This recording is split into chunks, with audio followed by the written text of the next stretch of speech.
한 아기 엄마가 된 딸이 엄마의 마음을 느끼게 된 사연의 글을 썼는데 이런 글입니다. 첫 아기를 출산한 딸은 아기를 보면서 엄마에게 이렇게 이야기를 합니다. 엄마, 우리 아기 정말 예쁘지? 그러자 엄마는 빙그레 웃으면서 출산해서 얼굴이 부은 이런 그 딸의 이마에다가 뽀뽀를 하면서 뭐라고 얘기를 하냐면, 그래도 엄마는 이 세상에서 내가 제일 예쁘단다. 여러분, 이 엄마의 마음이겠죠. 그렇죠? 여러분들도 그랬죠. 소설 중에서 가슴을 뭉클하게 만드는 한 장면의 글인데, 제가 이걸 예화를 찾다가 있는 것을 인용하는 건데, 이게 무슨 어떤 소설책인지 나중에 한번 찾아보고 싶어요. 이런 거예요. 자기 졸업 증명서, 옛날 얘기지. 졸업 증명서를 한 통 떼어가지고 서울 올라오는 인편에 들려 보내면 고속버스 정류장에서 기다리다가 받겠다는 서울 용산 2동 사무소에 임시 채용된 큰 아들의 전가를 맡겨서 졸업 증명서를 직접 들고서 기차를 타고 난생 처음 서울에 올라와 밤늦도록 초행인 서울길을 헤매다가 추위에 온몸이 얹혀 어느 청년의 안내로 이 동사무소에 겨우 찾아온 엄마가 아들의 숙소인 이 동사무소 숙직실에서 잠들면서 나누는 그런 이야기예요. 소설이지만 정말 제가 이거를 눈물을 제가 흘렸어요. 어떤 내용이냐, 살을 내는 겨울바람이 숭숭 들어오는 숙직실.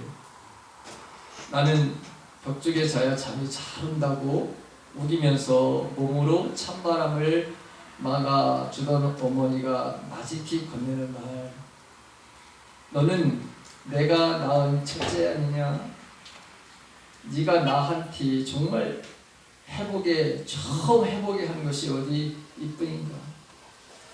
엄마가 지금 졸업 증명서 옛날 얘기죠. 요즘에 팩스로 얼마든지 하고 뭐 인터넷으로 하고 뭐 다 안 가도 여러분 다 컴퓨터로 하는 거 다 할 수 있어요. 네가 낳은 티 처음 해보게 한 것이 어디 이뿐인가? 너의 모든 게 낳은 티는 새 세상인데 너는 내게 뭐든 처음 해보게 했잖아. 내가 부른 것도, 배가 부른 것도 처음이었고 젖도 처음 물려봤고, 너를 낳았을 때 내 나이가 꼭 지금 너였다. 눈도 안 뜨고 땀에 젖은 붉은 내 얼굴을 처음 봤을 적에 놈들은 첫째 낳고선 다들 놀랍고 기뻐하던디 난 슬펐던 것 같아. 이 갓난애를 내가 낳았나? 이제 어째야 하나? 고단할 때면 방으로 들어가서 누워있는 네 작은 손가락을 펼쳐보고 했어. 발가락도 만져보고 그러고 나면 신이 나곤 했어. 신발을 처음 신길 때 정말 신바람이 났었다. 네가 아장아장 걸어서 나한테 올 땐 어찌나 웃음이 터지든지 금은보화를 내 앞에 쏟아놔도 그같이 웃지는 않았을 게다. 학교 보낼 때는 어땠게? 내 이름표를 손수건이랑 함께 네 가슴에 달아주는데 왜 내가 의젓해지는 기분이었는지, 네 종아리 붉어지는 거 보는 재미로 어디다 비교하거니? 어서 자라라 내 새끼야. 매일 노래를 불렀네. 그러다 언제 보니 이제 네가 나보다 더 크더구나. 어서 자라라 했으면서도 막상 네가 나보다 더 커버리니까는 네가 자식인데도 두렵네. 그래서 부모가 하고 싶은 말, 너는 나의 사랑하는 아들이다. 소설에 나오는 이야기. 오늘 어버이 주일이죠. 제가 고등학교 때 집에를 가기 싫었어요. 저도 고등학교 때 집에 가는 게 너무 귀찮았어요. 제가 6개월인가 7개월 정도 집에 안 갔었어요. 그때 5월달 이렇게 모를 내는 날을 있는데 비가 많이 와가지고 차가 우리 동네까지 가지 못해서 4km 바깥에서부터 집을 걸어가는 거예요, 제가. 근데 저희 집에 다 가까워갔는데 저희 집 바로 옆에가 저희 논이었어요. 근데 잘 보니까 어머니가 우리 논에다가 그 사람들이 다 모를 신고 있는 게 보였어요. 근데 어머니하고 저가 눈이 딱 마주쳤어요.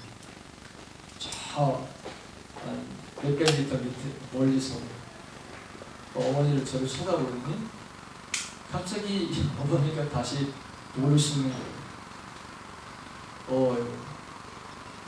마음이 어려운 거예요.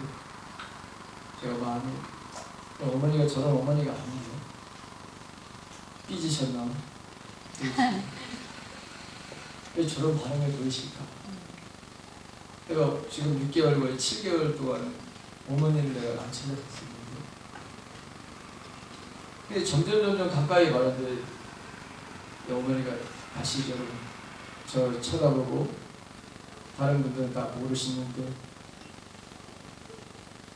저희 어머니가 오를 아시기 싫어요. 나중에 밤에 어머니랑 같이 이야기를 하는데요. 하도 안 와서 버스가 오면 우리 집 앞에서 버스가 쓰면 혹시 이 아들이 되니까 왜 그렇게 한 달, 두 달, 세 달, 네 달, 다섯 달 지나가니까 지치신. 근데 멀리 있어 보는데 분명히 내 아들인 것 같은데 그렇게 안 하는 이 아들이 혹시 올까라고 생각을 가졌다는 거예요. 그때 제가 부여자라고 하는 걸 무슨 일이 있어도 내가 싫더라도 그러지 부모님을 생각해서라도 그냥 집에 가는 거야. 내가 가기 싫더라도 이젠 집에 가는 거야. 그래서 그때부터 자주 이제 집에 이렇게 가는 동기가 생겼었어요. 이 이야기를, 이 소설책 이야기를 왜 이렇게 눈물이 나는지 어제 부모님은 이런 거구나. 그리고 제가 이렇게 길러보니까 부모님의 마음이 더 와닿는 거야. 충경에 부모를 존경하라. 여러분 이렇게 가장 중요하게 말하는 것이 십계명인데 우리가 잘 아는 대로 십계명의 제5계명 다시 한번 출애굽기 20장 12절에 있는 말씀 한번 읽어봅시다. 다 같이 시작. 내 부모를 보며 내가 하나님 여호와가 내게 주시다 내 생명의 길이라. 신명기 5장 16절에 있는 말씀 보십시다. 다음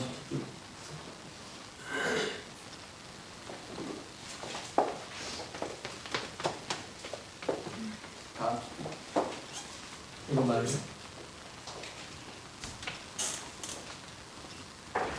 PPT가 안 되나?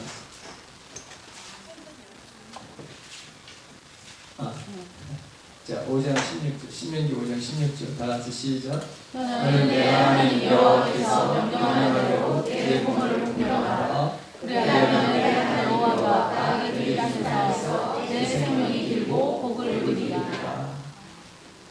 여러분 십계명 중에 이 부모님 공경하라고 하는 게 제5계명이죠. 이 이웃에 대한 계명은 굉장히 짧고 성명이 됐는데 부모님 공경에 대해서는 보다 더 여러분 길고 상급이 바로 여러분 언급되어 있어요. 다른 건 그렇지 않아요. 여러분 성경이 출애굽기 20장에 다시 한번 가보면,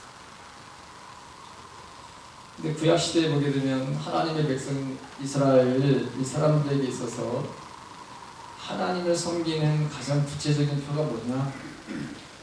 그게 바로 부모님을 공경하는 것을 통해서 나타날 수밖에 없다라는 거예요.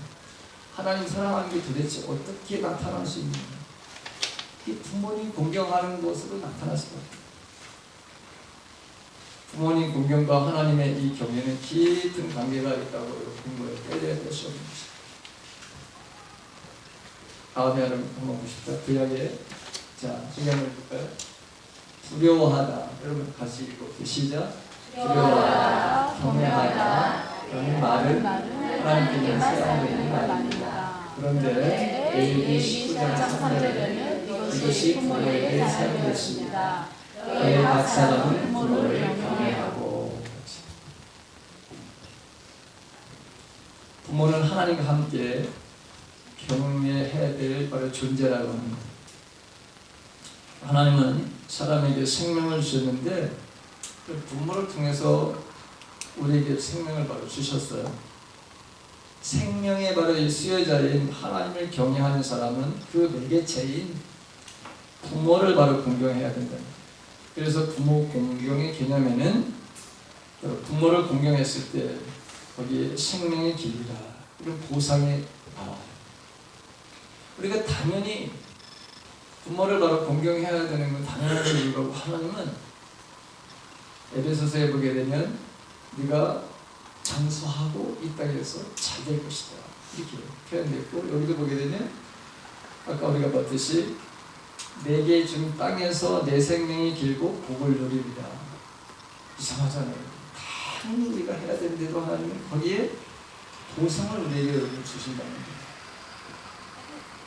그 다음에 또 어디를 보냐면 다른 걸 여기 한번 읽어보세요. 시작. 십계명의 사람들은 공경하라고 하는 말은 히브리어로 카베르인데 이 말은 무겁게 여기다 중요하게 여기다는 뜻입니다.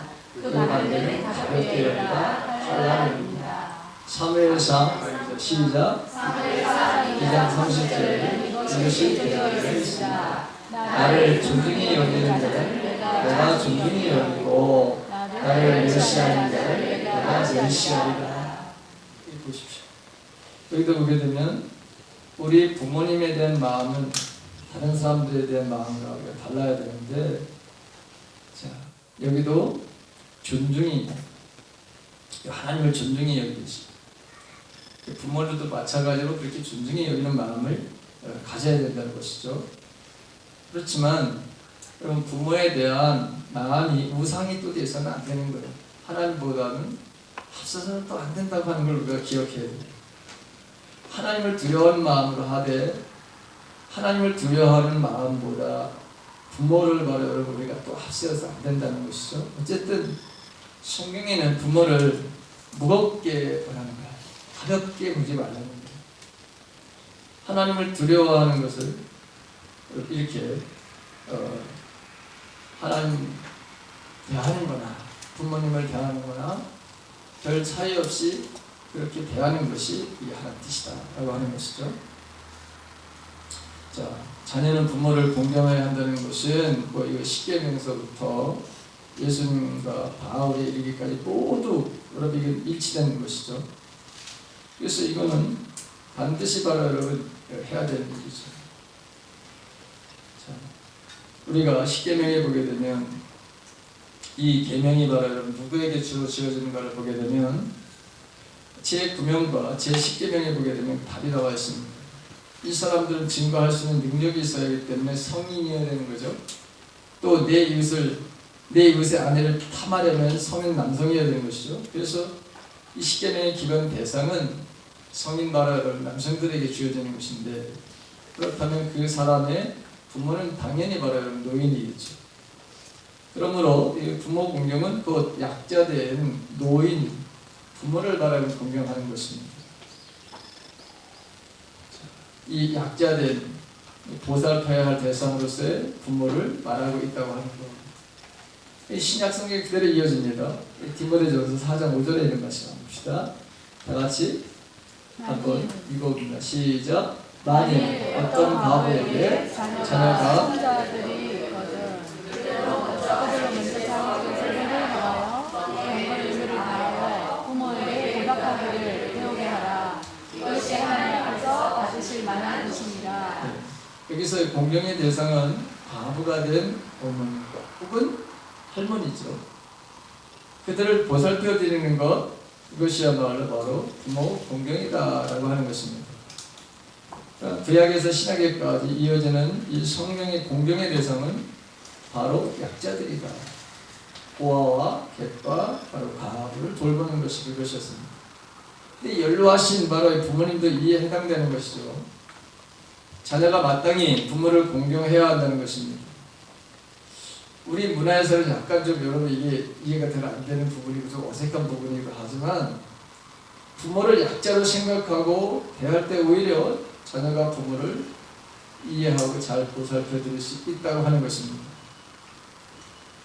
이 노인인 부모는 육체적으로 심리적으로 매우 연약한 상태에 이르게 됩니다.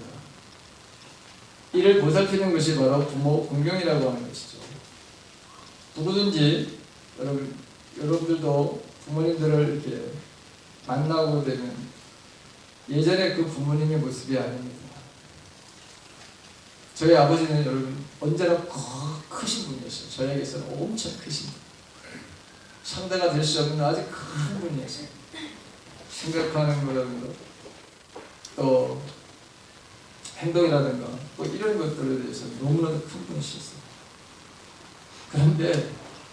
그런데 어느 날 이분이 정말 초라해지는 것을 여러분 보게 됐습니다. 어느 날 생각하시는 것이 정말 초라하고요. 행동하는 것이 여러분 굉장히 초라해지는 것을 제가 봤습니다. 그래서 정말 연약해지는 노인이 바로 된다는 것을 저는 봤습니다. 자, 여러분 누구든지 두 사람 사이에 편하게 되려면 최소한 한 사람이 다른 사람을 이해하고 포용해야 되는 것이죠. 여러분들이 아이였을 때, 여러분들 자녀들을 기를 때 보면 그 아이들을 여러분 어떻게 대해줬습니까? 그리고 이건 부모가 일방적으로 그 아이들의 요구라든가 모든 것을 좀 받아줬어요. 그래서 문제가 없었어요. 여러분 어린 아이하고 여러분들 문제가 생겼었어요. 젖먹이 아이하고 나하고 문제가 생겼던 사람 손 들어봐요. 문제가 생길 리가 없어요. 그렇죠? 근데 우리는 점점 크면서 그 아이들 커가면서 이게 문제가 바로 생기는 것을 우리가 보게 됩니다. 제가 보니까 제 아버지를 보더라도 노인이 되니까 심리적으로 얼마나 미치게 되고 또 그 서운한 감정은 말이죠. 얼마나 이 서운한 감정이 말이죠. 잘 이걸 받아들이지 삐지기는 왜 이렇게 잘 삐지시는 거야 도대체. 네? 여러분 그 화를 내고 말이에요. 이런 게 바로 너무너무 여러분 일상이 돼버리는 것을 제가 봤어요. 우리 무시하지 않았거든요. 그런데 나 무시했다는 거예요. 그런 감정에 여러분 잡혀가 사로잡힐 때가 참 많은 것을 여러분 봤어요. 그래서 여러분 노인이 된 부모는 연약한 존재라고 하는 거예요. 연약한 존재. 그래서 성인이 된 자녀가 이해하고 보살펴 드려야 된다는 거예요. 그렇죠? 얼마나 많은 여러분 이런 일들이 여러분들 삶 속에서도 있게 돼요. 저만 그런 게 아니에요. 저희 아버님이 올해 87세인데 아마 점점 가는 더 할 거예요. 잘 삐질 건 더 잘 삐질 거예요. 안에 있는 분내의 마음은 참지 못하고 드러나게 될 것이고 서운한 마음은 더 직설적으로 얘기를 할 거예요. 예전에 여러분 60대의 아버지 그런 모습이에요. 그때는 단 한마디도 우리가 아쉬운 소리 하니까 우리가 아쉬워서 우리가 여러분 손을 벌리고 아버지가 다 하죠. 근데 이제는 여러분 그렇지 않아요.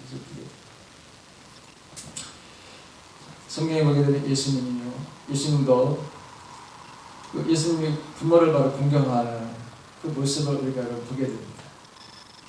십자가의 죽음을 통해서 예수님은 이 땅에 바로 그 효를 공경을 바로 완성해 주시는 것을 우리가 보게 되죠.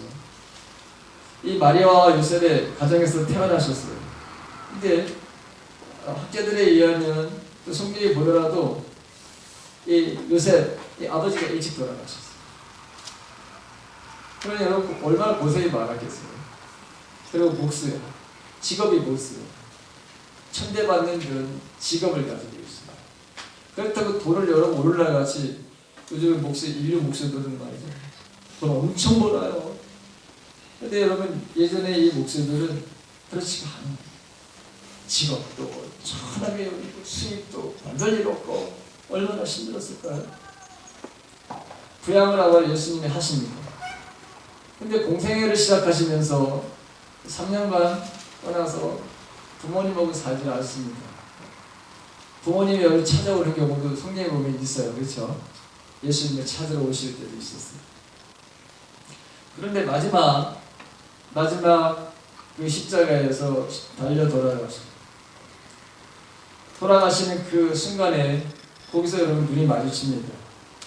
자식의 죽음을 바라봐야 되는 어머니의 눈과 이 어머니를 지금 두고 자기는 하늘 아버지의 뜻을 성취하기 위해서 십자가에서 달려 돌아가실 수밖에 없는 그 바로 처절한 그 어머니 울고 있는 그 아들과 지금 눈이 여러분 마주치게 되는 것이죠.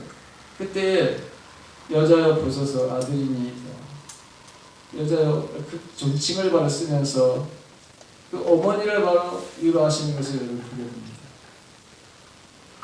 그리고 그 제자인 요한에게 부탁을 합니다. 보라, 내 어머니라. 그러면 성경에 보게 되면 그때부터 그 제자가 마리아를 자기 집에 모셨다고 성경은 기록되어 있습니다. 마지막 부탁을 하는 거죠. 이게 예수님이 육신에 바른 그 부모를 최선을 다해서 공경하는 그 모습을 보게 됩니다. 성경에는 여러 쇼에 대한 얘기는 아무것도 없어요. 쇼라고 하는 단어는 없어요. 이 공경이라고 하는 말을 표현했어요. 그 말이 그 말이에요, 사실. 그렇다면 여러분, 저와 여러분들 오늘 성경을 통해서 하나님은 주님은 어떻게 공경하라고 하느냐? 여러분 잘 들으세요. 저와 여러분. 자, 어떻게 공경하라는 첫 번째 보십시오. 어떻게 공경? 자, 다 같이 여러분 읽어보시죠. 다 같이 시작. 순종하라. 자, 에베소서 6장 1절에서부터 3절 그 우리 10계명을 인용한 것인데 그 앞에 부모에게 순종하라는 말이 있습니다.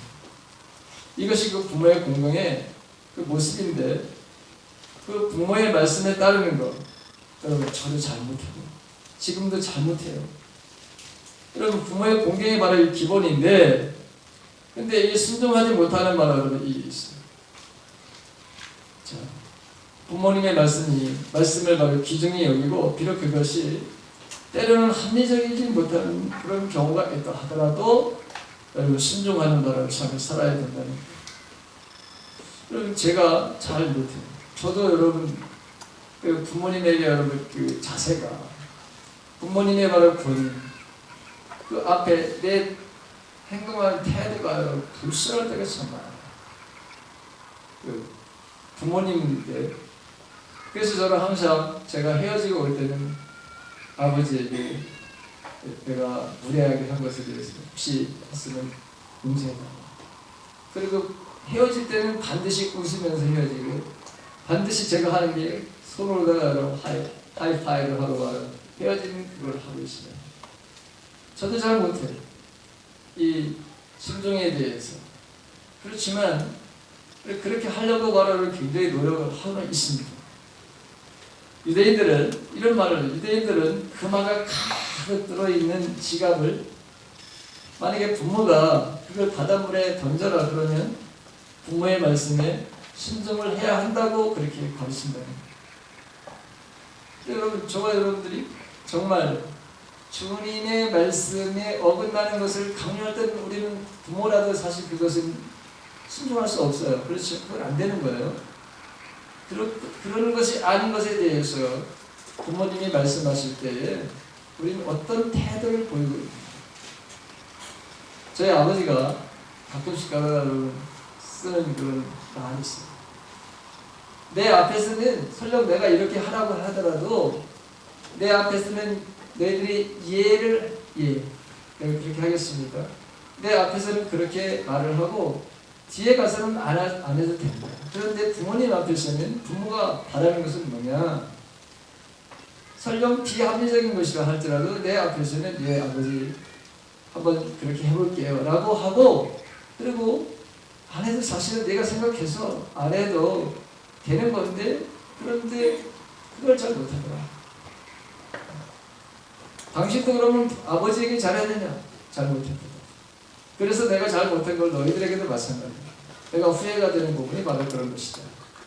그래 너희들도 후회가 되지 않기 위해서는 비록 부모님 앞에서 하기 싫어도, 그리고 그것이 예라고 대답하기 싫는 것이라 할지라도 부모님 앞에서는 예 그런 대답을 원한다. 부모들은 그걸 원한다는 거예요. 그리고 네 의견대로 내가 해. 그러나 내 앞에서는 부모의 권위를 인정해 주는 것을 나는 요구하고 싶다 라고 하는 그런 말씀을 종종 하시는 것을 배우고 있어요. 그게 제가 못했다는 증거죠. 그러니까 여러분들도 한번 이 말씀을 위해서 순종하라 라고 하는, 이것이 부모를 바로 공경하는 첫 번째 이유가 나오는 것이다. 두 번째는 읽어봅시다. 시작. 부모의 실수, 노력함을 실수하리라. 자, 노아의 아들 함은 아버지를 공경하지 못함으로 인해서 저주의 자식이 됩니다. 한 번은 아버지 노아가 여러분 술을 너무 좋아하셨는지, 그분이 좋아하는지, 그날 날씨가 너무 좋았는지 어땠는지 모르지만 너무 드셨네, 포도주를. 너무 기분이 좋으셔서 드셨는데 너무 드셨어요. 자, 옷을 벗고 주무시는 거예요. 근데 그걸 봤던 바로 아들이 함이죠. 이 아버지를 바로 비웃고 이 형제들에게 가서 아버지가 좋지 않은 그 모습을 여러분 이야기합니다. 두 아들은 그 이야기를 듣고서 아버지의 벗은 그 하체를 보는 것을 부끄럽게 생각하고 오히려 뒷걸음질 치죠. 그래서 아버지의 그 허물을 바로 뭐죠? 덮어드립니다. 그럼 중요한 것은 우리 부모가 잘하건 못하건 그것이 부모의 공경하는 것과는 상관이 없다는 사실을 알아야 됩니다. 아버지가 실수를 해도 아버지를 바로 공경해야 됩니다. 이런 말이 있더라고요. 사람은 2번 어린아이가 되고 1번 어른이 된다는 이런 말이 있더라고요. 나이가 들고 늙으면 2번째 어린아이가 된다는 것입니다. 어릴 때 아이들이 실수해도 다 받아주듯이 2번째 어린아이가 되면 부모님들의 이 실수, 이걸 너그럽게 받아주어야 된다는 것이죠. 그런 자세가 없으면 우리는 부모님께 공경하는 마음이 없다는 거예요. 여러분, 제가 보니까요, 저도 실수를 많이 하지만 저희 부모님들도 보니까 그래요. 머리가 여러분 백발이 된다고 해서, 백발이 된다 성경에 보게 되면 지혜를 상징하는 것인데, 나이가 많이 든다고 해서 여러분 지혜롭지 못하다는 말씀을 해요. 성경에 보게. 저와 여러분들은 지금 부모님보다 훨씬 더 나는 지혜롭게 행동할 거야. 천만의 말씀. 더 여기서는 더 못할 사람들이 있으시고 부모님들. 그러지 말아야 되는데 혹시라도 여러분 치매에 걸리면 어떡할 거예요? 이건 우리 부모님도 더 못할 수도 있어요. 그렇죠? 그런 일이 없기를 바랍니다. 진짜 그런 일이 없어요. 그런데 여러분 판단력이 이게 저하되죠. 모든 행동에 여러분 느려지죠. 진짜 어린아이 같이 돼요. 저희 아버지 87세예요. 아마 점점 그러실 것 같아요. 그런데 그것을 만약에 함과 같이 만약에 그렇게 한다면 이게 어떻게 될까? 여러분, 그 자식은 저주를 받아요. 이게 하나님 약속의 말씀이에요. 이 약속의 말씀이라고 했어요. 언약의 말씀이에요. 여러분들이 자녀들이 지금 여러분들이 잘 앞으로 여러분 장수하고 복을 받으려면 부모에게 이런 마음이. 그래서 여러분 아까도 했지만 무겁게 여긴다, 존중히 여긴다, 귀중히 여긴다는 말이 그거예요. 부모가 아무리 지금 나보다 여러분 생각하면 당연히 여러분 떨어지죠. 우리도 그럴 거예요. 그럴 때 내 마음은 어떤 마음을 가지고 하는 것, 굉장히 중요하다고 하는 것이죠. 마지막 여러분 부모를 어떻게 섬겨야 되느냐? 성경은 하나님은 주님을 어떻게 말씀하시냐? 세 번째 시작. 물질로 공양하라. 물질로 공양. 여러분 부모님들이요 의외로 돈에 관해서 집착을 많이 하시더라고요. 제 아버지를 보니까 이게 돈이 보면 다 무시다. 무시. 내가 돈이 없으니까 너희들이 무시다. 내가 너희들에게 뭔가 달라고 할 때 탁 안 주니까 나를 바로 무시한다 해서 이 부모님들이 바로 그렇게 바로 생각할 수 있는.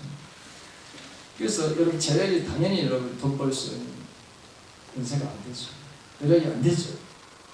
그러니까 당연히 여러분 물질로 공양을 해야 돼요. 여러분들 부모님들에게 용돈 같은 거 여러분 잘 드리시기를 바랍니다. 저도 용돈을 여러분 이번 어머니 다 잘하죠. 여러분 하셔요. 연세가 들을수록 그 양이 많고 적고가 아니라 여러분 해야 돼요. 그게 바로 성경의 가르침입니다. 물질로 공양을 하라는 거예요. 자, 성경에 보게 되면 롯이라고 하는 이방 여인, 모압 여인이 나옵니다. 롯은 시어머니 나오미를 바로 자성겨요. 롯은 시어머니를 공양하기 위해서 자기가 정들었던 고향 모압 땅을 떠나옵니다. 어머니를 따라오는 거예요. 과부가. 지금 과부 둘이셔. 근데 이 베들레헴에 가더라도 먹고 사는 것이 이게 보장된 게 아니에요. 이미 다 청산하고 여러분 모압 땅으로 와서 살다가 여기서도 다 모든 걸 날리고 이제 더 이상 살 수가 없다 해가지고 다시 베들레헴으로 가는 거예요. 그런데 정말 막상 와 보니 진짜 먹을 것이 없어요. 그러니까 이 롯이라고 하는 이 사람은 어머니를 공양하기 위해서 먹을 양식이 없으니까 다른 사람의 밭에 가서 이삭을 바로 주어야 됩니다. 밭에 가서 여러분 이삭을 주어요. 그래서 부모를 바로 공양을 합니다. 시어머니를 공양합니다. 이런 롯에게 하나님은 어떻게 축복을 해주셨을까요? 당대 부자였던 보아스를 만나게 되고요. 그리고 그 보아스와 결혼을 하게 되고 이스라엘의 위대한 성군 다윗의 증조 할머니가 됩니다.